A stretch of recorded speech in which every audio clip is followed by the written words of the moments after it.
on blast. Episode 3 of the Challenge All-Stars is called I've Got the Power, which is a great jam and has one of my favorite, I don't know that we want to call it rap lyrics, but rap adjacent lyrics, where the rapper from Snap says he's the lyrical Jesse James, which is just such a nice, tidy, early 90s lyric. I'm John Chidley Hill. I am Sheldon Alexander. And this is You Killed It, the podcast about the challenge. As I said, talking about the Challenge All-Stars. Sheldon, I know it's going to be a good podcast episode when I make you laugh before you can even say your name. That's when I know that we're starting strong. That is fair. The giggles are happening. It's one of those days where we've been talking well before we've actually hit record. So, yeah. It's going to be one of those pods. Yes, it is. And I want to say, on the note of music, after our comments from episode 1 about the music, we got all sorts of reacts about the music we missed out on. So I want to give a shout out to, I hope I'm saying your last name right, Mandy Alperin, the infamous Blazer Girl 77. Yes. Who sent us like a highlight reel, a deep Pinsoff, who I name checked in episode 1. Also told me about some of the music. There's a great moment that she described about Fessy when they were showing like him letting down all his partners. They played Karma Chameleon. Yeah. See, we missed out on so much. And I also have to say, so far, I'm enjoying All Stars. I'm enjoying it more than I thought I would. Okay. I'm really loving the soundtrack, like more than anything. Like when 100% Pure Love came on, I was like, oh shit. Like I forgot I was a big Extendamix kid in the early 90s, Dance Mix 92 and Dance Mix 93. What a reference. Like there's like 5% of our listeners that will know what Extendamix is. No? No, you're totally right. Incredible reference though. Thank you. Much music, shouts. But I'm curious, Sheldon, what do you think of this season so far? I'll agree. I'm enjoying it a lot more than I thought, but I'll be honest, and I think I wasn't really shy about it coming in. I didn't have many expectations, right? Like I didn't have much expectations coming in. So I've been pleasantly surprised. Like I've been enjoying it. And I would actually, so there's one of my boys I work with, Timmy Haggs, right? He jumped back into watching the challenge. But one of the things that was interesting was the debate over last season. And if we liked it, that there wasn't the like fighting and arguing and like just a crazy like goon angle or Jersey Shore angle of the challenge that we grew up on. And so with that said, this season, I feel like a lot of people would be drawn into this season because it has that Survivor-esque wide net where, right? But like it remains where the majority of the show is just about, gameplay, strategy. Should you use a lifesaver? Who would you use it on? But what's going to happen if you don't use it? Like all that stuff. And I think that part's really cool. I was thinking about it as I watched the episodes 3 and 4. And I think for me,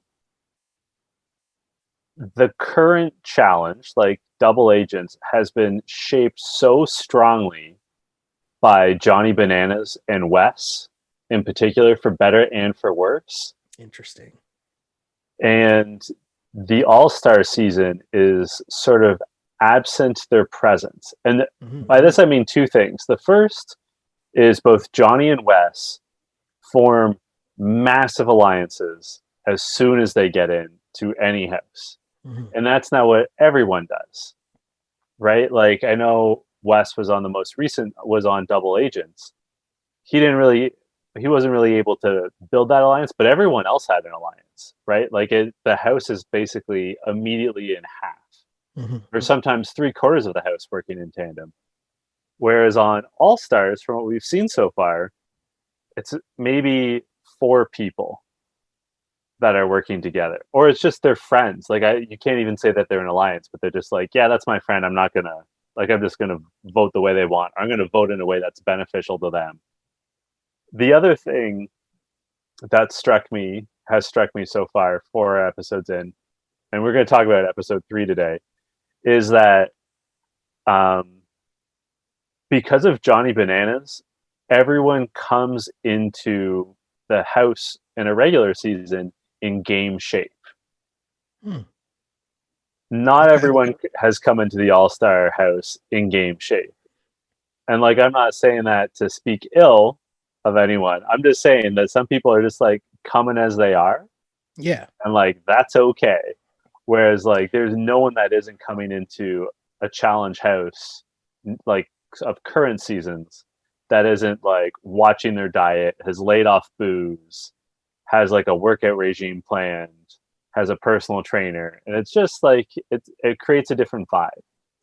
Yeah, there's a definite sense on this season so far as I watch it. It's like I don't know who the alliances are really. Like we're kind of No. learning, okay, this person's kind of friends with this person. This person was on a season with this person, but we don't really know like a large group. Like Mark and Derek are working together, but you don't really know like the 4 other people that are on their side yet, right? We Yeah. don't know that yet. Well, in episode 3, we started by seeing 2 people that are going to work together in more ways Oh than one. yes. Jemmye and Nehemiah are talking Mhm. game. And Nehemiah tells us that he's always relied on his athleticism and he's never really been into politics. But Jemmye, she's all about the politics. And at the same Mhm. time, Beth and Cyrus are talking about nicknames. And you know me, I'm a big nickname guy.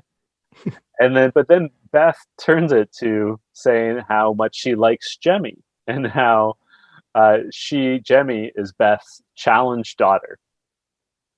So those 4, although they're not all in the same scene, they're sort of forming a bit of an It's a alliance. squad. That's probably a better term than an alliance because these are like Cyrus and Beth are real life friends. Mhm. They hang out together. Jemmye and Nehemiah are hitting it off in all sorts of ways. So, and obviously Jemmye and Beth feel they have a connection. So, like the 4 of them, it's not purely political. It's in the regular challenge, we'll see people in alliances that don't even really like each other, but like it works, right? Yeah, Like it's they're to doing their it for the benefit. numbers sake. Yeah, exactly. Yeah, I mean, in terms of that foursome, it makes sense for them for sure. I think their personalities also all click with each other.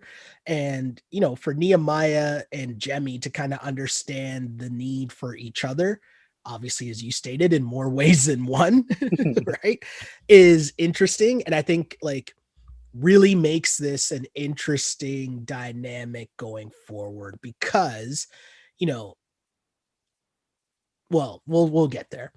Let's talk about the nicknames for a sec. Which was your favorite nickname? Ruth on Okay. fire, Ruth. I think Ruth on Fire was the best. I have Okay. to say, I like Cyrus made it sound like they had a million, but we only really heard 3 or 4, and they Yeah. weren't top notch. Like to me, the first one you go with would be Baby Ruth, right? Like the Okay. chocolate bar, or Hmm. Babe Ruth if you're feeling a little flirtatious with Ruthie. Okay. But what did you like? Uh, I think Ken doll makes sense. Like I Yeah, think that's kind of funny. It's a funny play on words, play on her name. Yeah, I didn't mind Ken doll. Um, it, Ruthie, you know what I found weird? Sorry, no, go on. I was just gonna say in terms of nicknames, and we hear it in episode 4. It seems like the sort of house vibe in terms of nicknames is that they just say the second syllable of a name oddly. So they call you like Sheldon. Seems Yeah, to be yeah, because like at one point they say Alton, and that's not how you say Alton, yeah. Yeah, right? yeah, And like yeah. Kendall, like they seem to be Yeah. doing that. Doesn't work with John, but that seems to be sort of like how they're doing it. Just like how in the mid 2000s, every NBA player was their initials and then their jersey number. Yep. You know, like how people get into phases like that, Hmm. that Hmm. sort of thing.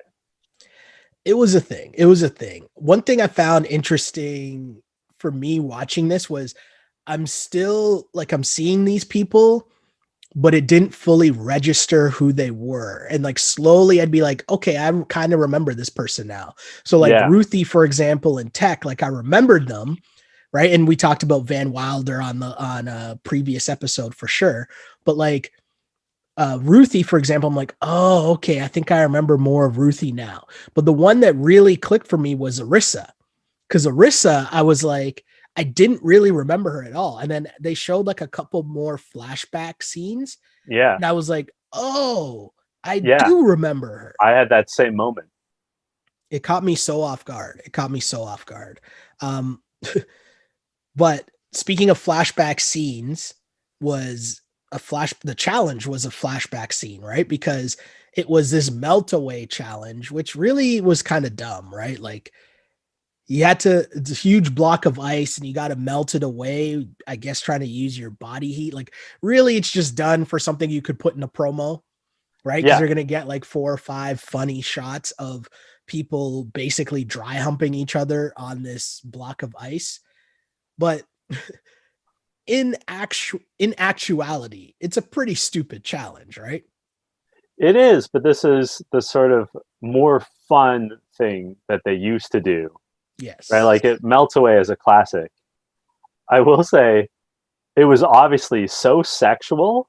Mm-hmm. And all I can say is it really made our lockdown seem even longer.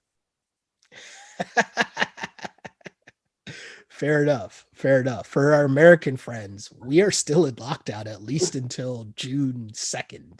So, Toronto, Ontario, Canada is the longest lockdown city in North America. We've been in a form of lockdown since November. Pray for us. Yes. Yes. It's been a long time. I had a question, we'll say that. What's your strategy here, Sheldon? Like if you hold on. My one thing is there's no real strategy because this is just dumb. And I wonder how long they let them go along with it until they brought out the hammers. But apparently it was like hours. Like apparently they were at this forever. Ridiculous. But my one question is, did Darrell actually pee?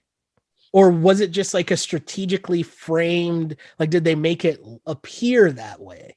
I think it had to be strategically framed because like his teammates weren't reacting at all. And like, I'm sorry, if someone starts peeing next to you on a block of ice that you're like touching, physically engaging with, you're gonna have a reaction. Like you're gonna look away to give them like some discretion, or you're gonna be shocked. But they were all like, "Oh, this is fine. This is business as usual."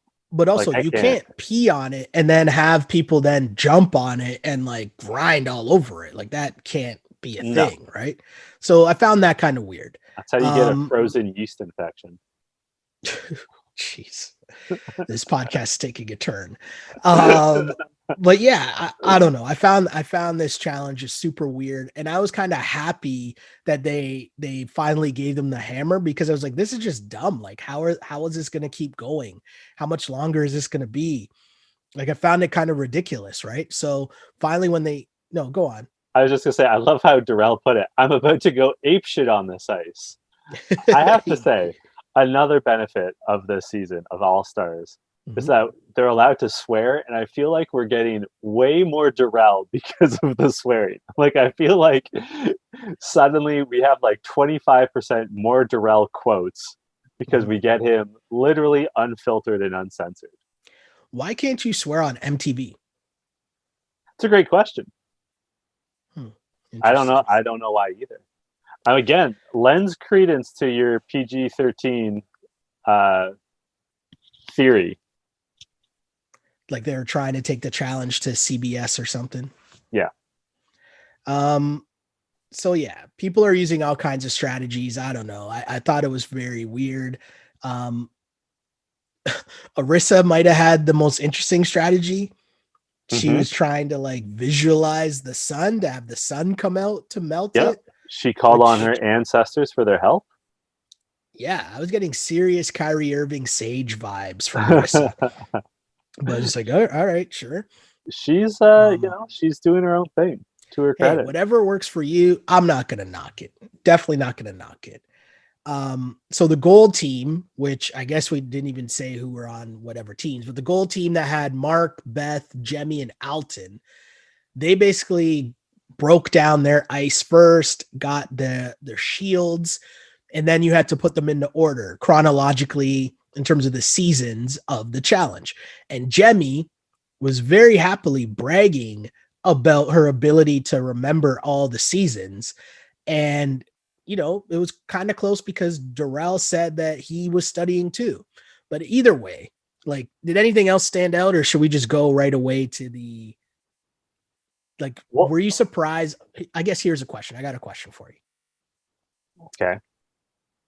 Is it on Katie and Nehemiah to actually remember the order? Like, because Jemmye and Darrell, right? They both talked about how, like, they studied so that they would remember the order of the seasons, knowing that at some point it would come up, right?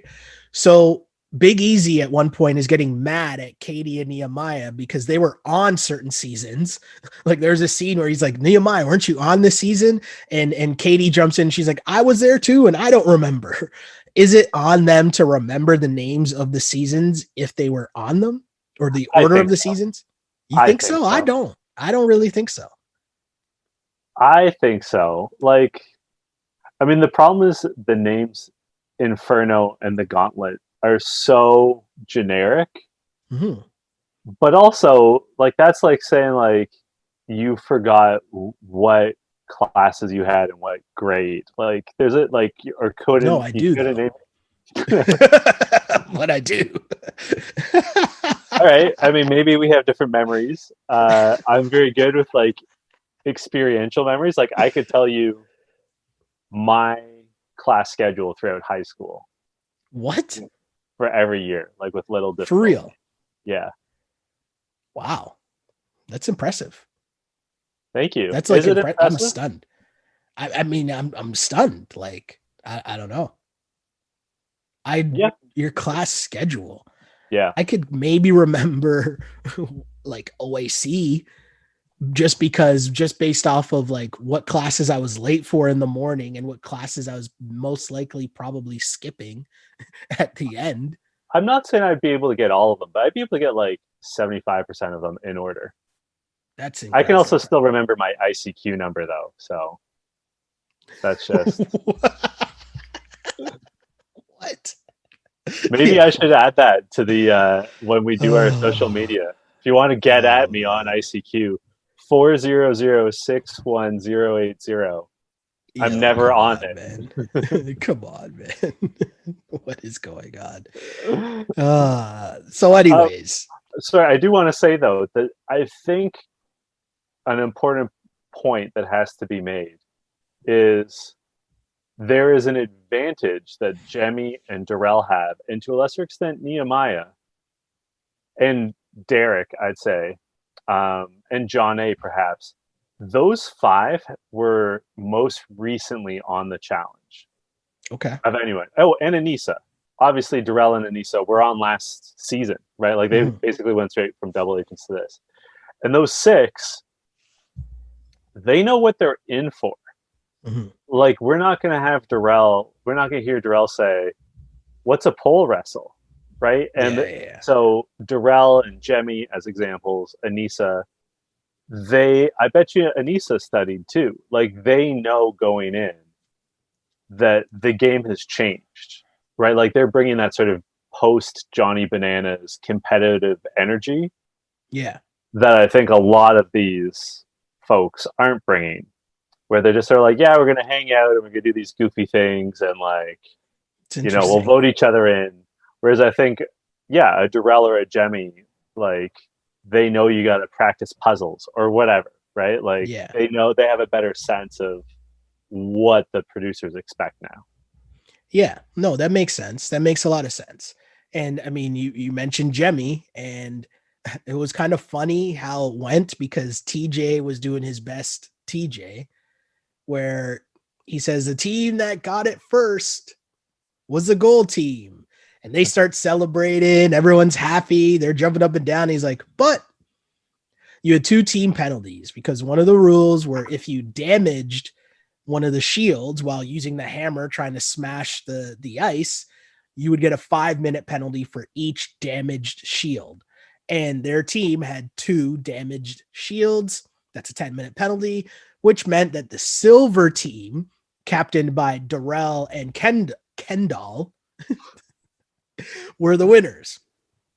So what did you think of that part of it? Just the little note that if you did break the shield, then you would be penalized.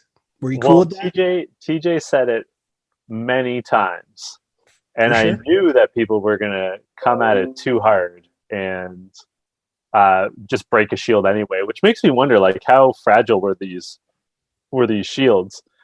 The other thing that we have to talk about, because it plays into what happens later, is that when everyone's finishing, but before TJ has announced who finished first and who won, Tech starts talking shit to Nehemiah, whose team seemingly finished last.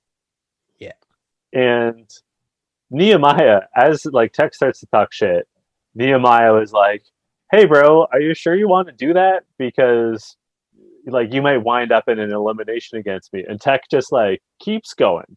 Yeah. Which I have a lot of sympathy for, because sometimes I don't know when to shut up. Okay. So afterwards, they're all back at the house, and Mark approaches Nehemiah and is like, "Hey, Nehemiah, how do you feel about things?" He basically phrased it that way. And Nehemiah is like, "I want Tech. Like, I like Tech. He's funny. He's great. But I felt disrespected in that post-elimination. Like, I sort of gave him the warning, like, stop talking shit." And he kept going. So let's go in. And Mark says something in confessional that you and I say all the time. So let's just assume he was quoting us. Mm-hmm. Don't give people an excuse to call you down. Correct. And Tech gave Nehemiah an excuse. And Mark also puts it perfectly. Tech is seemingly an easy out for Nehemiah. And Tech has given Nehemiah an excuse, right? Yeah. Instead of Nehemiah going to the house and be like, "I want Tech because I can take him," he can say, "I can take Tech because he disrespected me." And that's all the cover you need. And people will be like, "All right, cool, no problem." And that's done. And that's something you and I say like every season. Totally agree, my dude. Totally agree. And I think that if you're Tech, you're talking trash just for the sake of talking trash. Cool. And I don't really get why Tech was talking so much trash, but overall, I will say my main point here is that I just like the twist of if you're the captain of the team that loses, you go automatically into the elimination. But it does beg the question, why would anyone volunteer to be the captain?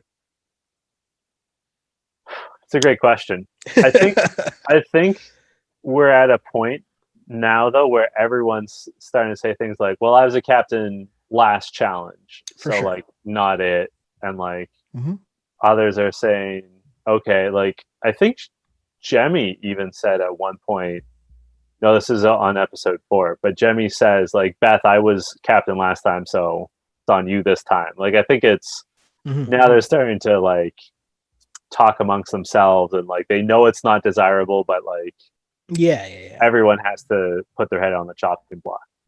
No, for sure. Then we get to the nomination ceremony, and this is actually my line of the episode because right away Tech is just like, "My name is Tech Money from the real world." I'm gonna make it easy. I'm gonna nominate myself. And it's like, hey, if you're gonna nominate yourself, actually, let me just be blatantly honest. No matter what he was going to say after the words, "My name is Tech Money from the real world," I was going to roll with it and be like, this is my line of the episode. So cool that he nominated himself. He made it easy for everyone. Cool. Great. But "My name is Tech Money from the real world." Cool. I'm in on that. I liked what the producers did where they showed Derek in confessional praising Tech and then immediately cut to Jemmye calling him an idiot. Yes. And you know what? Both of them had good reasons. Yeah. Like both of their logic was sound. So then we go to I don't want to say the club scene, but they're partying, and I'm living for these party scenes. And they are all clearly in their cups, which I'm also super into. And Jemmye decides that she's going to put in that work. And she says that she's there for Tech and for Nehemiah. So for them to go in against each other is sort of a worst case scenario for her. Yeah. So she's encouraging Nehemiah to ask Kendall to use the lifesaver and put in Big Easy instead. Drunk Kendall is doing too much and just floating around the bar, talking about how she's going to use the lifesaver. We have several people in confessional saying that like Kendall has all the guys on edge. Mm-hmm. And so this seems to maybe be the plan. Kendall will take Tech off, put down Big Easy. Yeah. And like, it seems like no one likes Big Easy. I'm not. So there's a couple things going on here that I find super interesting, right? And the first thing is Kendall just being high on life, which like is funny because we don't really see that often on like normal seasons of the challenge, mostly because the people that are coming on and drinking are like in their party phase. So if they're drunk, they're just going way too ham and getting way too crazy. Whereas in this instance, it's clearly the person who doesn't really drink that often or who hasn't really drank in a long time. So they're not really being too annoying or too like, you know, drunk and stupid or whatever, but they're just talking a little loud. Do you know what I mean? Yeah. It's kind of like, yo, chill out. Right? Like, you know what they are? You know what Kendall is specifically? She's mom drunk. Fair. Yeah. And mom drunk is a good vibe. But it's funny though, right? Because she wasn't like being mean or angry or rude. She just on a vibe. She just happy and maybe just talking a little loud. She's happy to like socialize. She's extra chatty. I think it was Kellyanne that was like, hey, lower your voice. Because she was talking so much game so loudly. Like she'd lost control of the volume of her voice. I don't know if it's because of this season and the like throwback music, but every time I hear Kellyanne now, I just think of that girl, Kellyanne, even though that's not the song, but that I just replaced the name Kellyanne. Like, I don't know. But anyways, sorry.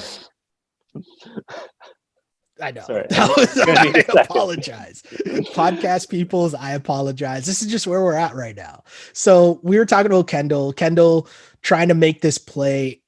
Is this a smart plan? Is this a good plan to save Tech and put in Big Easy? What do you make of the plan of it? My problem from Kendall's perspective is how does this plan benefit Kendall? This is Jemmye's plan. This is Nehemiah's plan. Is it Kendall's plan? Right? Like you got to sort of ask, what's it for me? And Kendall, God love her, is not asking that crucial question. So as I feel like things are breaking down, right? There's one side of the house that's clearly like Mark, Brad, not Brad. What's my guy's name? Derek, Big Easy. Like that's a crew that appears to me anyways to be a crew. Kendall, I don't think is on that side with them. So maybe that's the thing where she's might not be on a side, but she knows those guys don't rep her. So maybe that's it. I don't know. But either way, it did seem weird.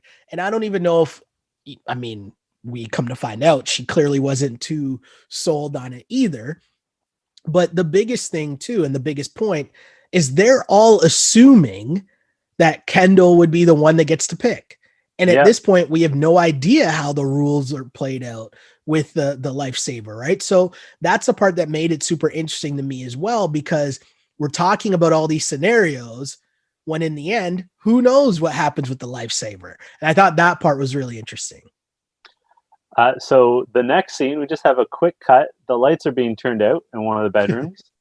And presumably to save laundry, Jemmye and Nehemiah decide to share a bed, right? Like one less set of sheets to just for space too, right? Yeah, it's smart. Maybe it's cold there too. Who's to say? It seems like they're bundling up at night. Sure. You know. Body heat keeps people warm, right? That's right. Thing. Not everyone has gone to bed though. No. We've got Aneesa and a few others talking game, and she's talking about how Ruthie plays a real paranoid game. Hold on. Before we bypass Jemmye though. Okay. Like I'll ask you, was this your line of the episode by any chance or no? My line of the episode is coming up. Okay, so well, I didn't want to like jump all over this if this was your line of the episode, but since it's not, like to me, a key point here is Jemmye's motives here, we'll say, right? Because is she trying to manipulate? Like, yes, she obviously is attracted to him. Yeah, she likes the vibe. She kind of digs him, whatever. But she also is blatantly trying to manipulate him. No, like she says, Yeah. quote, I know how guys in the challenge house think. I'm sorry, quote, I know how guys think in the challenge house, and a girl's got to do what a girl's got to do. Yeah. Are we okay with this? So here's what I think is going on.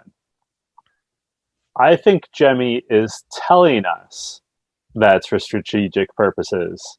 I don't know that she's being wholly honest. Okay. Right? Like I think Jemmye has her needs too, which fair enough. I also think that Jemmye, like sometimes you have to justify your behavior before you come around to the real reason you did it. Because I don't think it's yes, she's portraying it at this point as a manipulation, but I don't think it's wholly a manipulation. Interesting. Okay. Fair enough. So Aneesa, like I said, is talking game, and she mentions that Ruthie plays a real paranoid game, which is a mistake because when you're talking about a paranoid person being paranoid, they will show up. Like they will hear immediately. So Ruthie comes out on cue. And this is my line of the episode, just because I like saying it. She tells Aneesa to go fuck herself. And I gotta tell you, like when I'm angry, nothing brings me joy like saying go fuck yourself. And like really putting the emphasis on the fuck, like sort of coughing it out, you know what I mean? Okay. And Ruthie really hit that same note as me. So I'm not saying it's the cleverest thing ever. I'm not saying it's witty or funny or deep. But I loved seeing it deployed like this. And like I'm not even siding with what Ruthie was saying because she just was like going off without really any explanation. So I have a question for you, right? Ruthie's mad about something, a beef from like years ago. What do you think of people coming onto this show and still holding the grudge from like a decade ago, but having it impact their actual game? Like, I understand why you would be mad because someone did something to you a decade ago and you wouldn't forget it. Cool. But I might use that in a different way. Like, I'm not going to overtly like get mad and like now cause an argument because now that's putting an X on my back. I might just use that information to be like, okay, well, I know that I can't trust Aneesa because of what happened years ago. I'm not going to let her know that. I'm going to play nice and pretend maybe. But overall, when it comes down to the come down, I don't trust Aneesa because of what she did. I just found it so funny that we've seen so many instances already where people come into this house a decade later and are airing out grievances in such a like loud and obnoxious way that is only to the detriment of your own game. I mean, I guess Ruthie is true to herself. To answer your question, I don't know what I would do. I'm really bad about holding grudges, as in I hold them forever. Which is cool. I'm not saying not to hold the grudge. I'm just saying now you're messing with the money because of your grudge that you've held for a decade. Yeah. And I think that's the other thing. Like, it's not like this was sprung on Ruthie. Like Ruthie, before they started shooting, before they like went through quarantine, she had time to be like, oh, I might see Aneesa and I'm still mad about it. You know? Like she has had time to maybe not process this anger, but certainly to recognize it and like decide how she's gonna act on it. So and you're right, like I think she's undermining her own game. Because Aneesa's pretty popular. And again, like just as we said of tech, you don't want to put a target on your back for no reason. Like if you're going to put a target on your own back, make it worthwhile. And you're walking into a conversation that is already taking place with a And group of people. So clearly that conversation is confidently being had in front of a group of people that are not on your side. And also, just like, you can tell by the way she was acting, the way she was speaking, Ruthie had been drinking. Know your limits. Like, even if you're drinking and like having a good time, and like sometimes when you've been drinking and like things shift on you, you don't realize it, but like that's when you got to go to bed, right? Like, and Ruthie is now old enough to know when to pull the chute on the evening and be like, yeah, I'm gonna go to bed, like before I pop off. Even if people are talking shit about me, I'm gonna go to bed. Yeah, totally. Know when to walk away. Maybe Tech should have known when to walk away, because, you know, Tech ends up down there versus Nehemiah. Kendall has a decision to make, and she tries to ask TJ if there's a way to find out if she's the one that gets to pick who replaces the person she takes off. And it's like, really? Do you think that TJ was going to tell you that? Like, seriously? So obviously TJ doesn't tell her. Well, but that's partly my earlier point, was that the Jemmys and Darrells of this world and Aneesa's, they know that TJ's not going to tell them. Like, I think Kendall predates when TJ was on the show. Like, I don't think everyone understands how the ground has shifted and that the producers are not as friendly as they once were. Yeah. So she decides not to use it, which I kind of think is smart, because as you mentioned, she could be looked at as doing too much. Because the thing is, I think you make a move like that if you're confident in numbers that you have behind you. And I don't know how confident Kendall should be in the numbers that she has behind her. So she doesn't do it. And it ends up being Tech versus Nehemiah. And I'll say this about this elimination. The actual elimination of having to like go in and you each are assigned a color and you have to smash out the glass panes or whatever. It wasn't glass. It was whatever. You had to punch out a board that had drywall. Thank you. You had to punch out the drywall that corresponded to your color, and the first one to get through it all wins. I didn't mind that challenge. I thought the way that the apparatus was set up was cool, because there were some that you had to climb up and punch through. Then there were some like over top of you, as in a roof, that you had to kind of like swing across to get through and balance. Like, it was hard, and you had to be super athletic to do it. Yep. My beef is there was absolutely no need to add in the part where you had to eat this like insanely hot pepper. What purpose does that serve? Why? Why? Really seemed tacked on. It really seemed like one of the producers was in town and saw a bunch of Carolina Reapers for sale and was like, you know, that elimination we're doing 2 days from now, I don't think it's tough enough. Let's buy some Carolina Reapers and make these guys suffer as they do it. Because like it did feel tacked on. How are you with spicy food? Like, how would you handle it? I wouldn't have been able to do this. I wouldn't have been able to do it. No? No. And so the other part is, so I thought that you would have to do it, and the first person to finish eating it and get a check, you get to go in first. I thought so too, but they didn't do that. No. So it literally served no purpose. Like, at least if you had to eat the pepper and then the first person to finish the pepper, you get to go first. Cool.